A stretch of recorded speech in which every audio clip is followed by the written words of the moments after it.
Revenge films. My name is Betty. I'm a housewife living with my husband, Caleb. Since both of my parents worked when I was growing up, I often helped out with the chores and cooking from a young age. I grew to love cooking, and even before we got married, I would cook for Caleb. He always praised my food, saying it was delicious, and that only motivated me to get better. After we got married, I decided to become a housewife and fully support Caleb, who works full-time. He often bragged to others about how hard I worked to take care of the house and cook every day, but there was one person who didn't take that well: his mother. My mother-in-law lives just about 15 minutes away by car, and when we visit from time to time, she always throws passive-aggressive comments my way. Caleb told me not to take it personally. She's just a strong personality, but it's hard not to let it get to me. According to him, she used to be more reserved when his father lived at home. But ever since he left for a long-term work assignment, it's like she's dropped the act and started showing her true colors. One day, during a visit to her house, she said she was going to order takeout, but Caleb immediately said, "Why don't we have Betty cook something? I've been wanting you to try her food." So, just like that, I ended up preparing a home-cooked meal. While I was in the kitchen, his mom came and stood next to me, watching me chop ingredients. Then she said, "What kind of knife skills are those? You really think you can call yourself a proper housewife with that technique?" Of course, Caleb couldn't hear her from the living room, so I just kept my head down and tried to ignore it. I finally finished cooking, and we all sat down to eat. After just one bite, she blurted out, "What is this disgusting food? This isn't how we cook in this family. I'll make it myself." She stormed into the kitchen and started dumping seasoning into the soup I had made. When Caleb shouted, "What are you doing? It was delicious! Why would you ruin it like that?" Then she snapped back, "Are you that clueless about taste? Wake up already!" She then brought her version of the soup to the table, but the soup was so salty and overpowering, it was basically inedible. Caleb said, "You ruined her amazing soup! What were you thinking? You know what? Forget it. We're leaving." Then his mom shouted, "Fine! If you're going, take all this food with you. If you leave it here, I'm throwing it out. It's too disgusting to eat." She handed us some containers to pack the food. I never imagined my cooking would be insulted that harshly. I fought back tears the entire way home. When we got home, Caleb immediately said, "I'm so sorry, honey. Let's just stop going to my parents' place for a while." So we decided to put some distance between us and his family. According to him, his mom was the jealous type, and she probably hadn't expected my cooking to be that good, so it stirred up some sort of rivalry in her. He told me not to let it get to me and did his best to comfort me. I tried to take his advice and not dwell on it. After that, whenever his mom reached out, Caleb kept his replies short and cold. He always said he was busy and made a point of not going over to his parents' house. Still, we couldn't exactly skip the big holidays, so about 4 months later, we decided to stop by during the Obon holiday. Caleb tried to reassure me, saying, "Dad's home for the holidays too, so Mom will probably behave herself for once. Don't worry." But to be honest, the memory of our last visit still made me nervous. When we arrived, Caleb's dad greeted us warmly at the door. It was the first time I'd seen him since New Year's, and he looked like he'd put on a bit of weight since then. He and Caleb were excited to see each other again and immediately got caught up in conversation. As evening rolled around, the two of them started drinking together. We had originally planned to go out for dinner, but Caleb's dad said, "Let's just stay in and eat at home." So we made a last-minute trip to the grocery store, just me and his mom. That's when she muttered under her breath, "Guess I'll have to choke down your awful cooking again." I couldn't help but blurt out, "Wait, I'm cooking?" She shot back, "You expect me to cook all by myself? What kind of daughter-in-law would make her mother-in-law do all the work?" Unbelievable.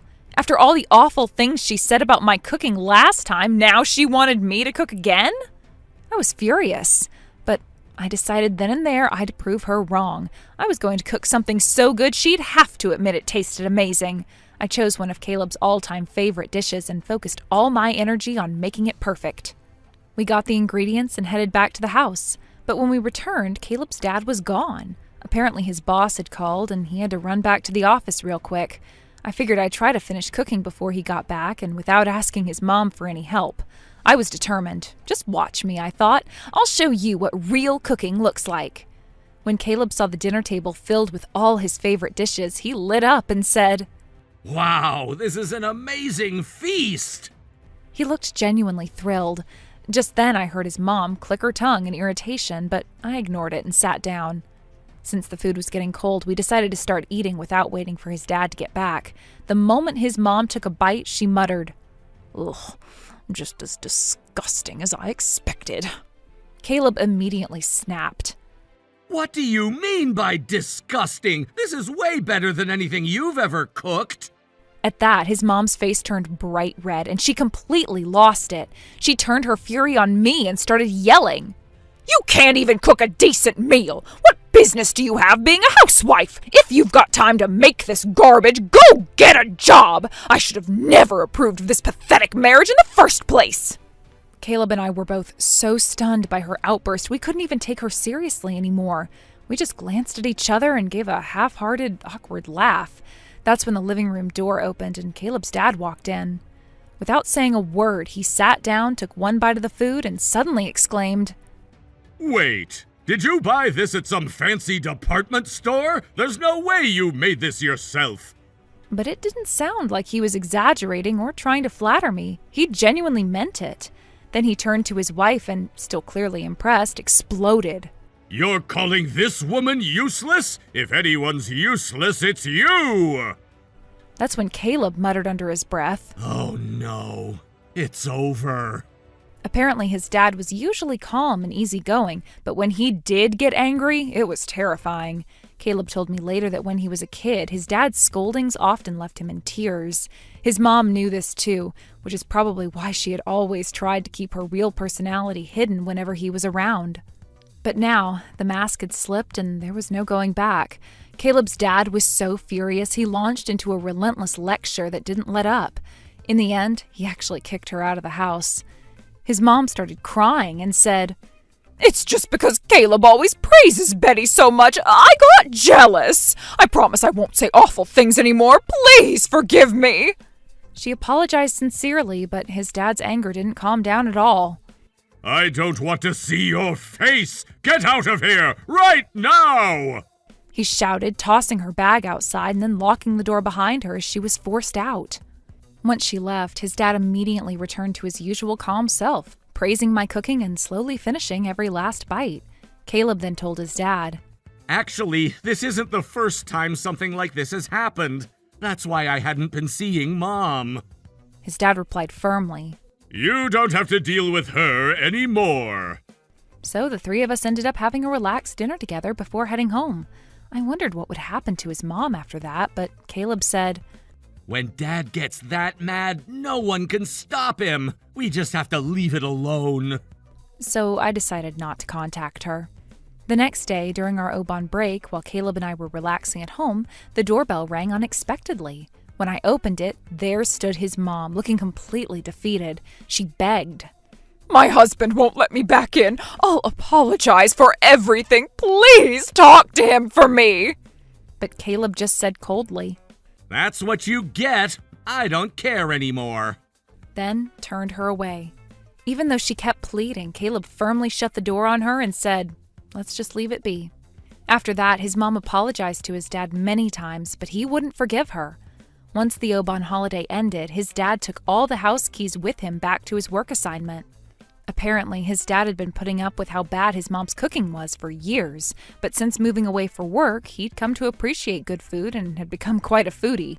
He told her, Before you come back next time, you'd better get your cooking skills up to Betty's level. After that, we'll see what happens. With nowhere to go, his mom lost her place at home and stopped receiving money for living expenses. She ended up taking a live-in part-time job in a ryokan kitchen. Since she could only do simple tasks like washing dishes, she's been working hard and learning the basics of cooking on the job. My husband and I are curious what decision his dad will make when he comes home for New Year's. Ever since his mom moved out, we've had peaceful days with no more bad feelings. My husband says he wants his mom to really reflect on what happened and apologize properly.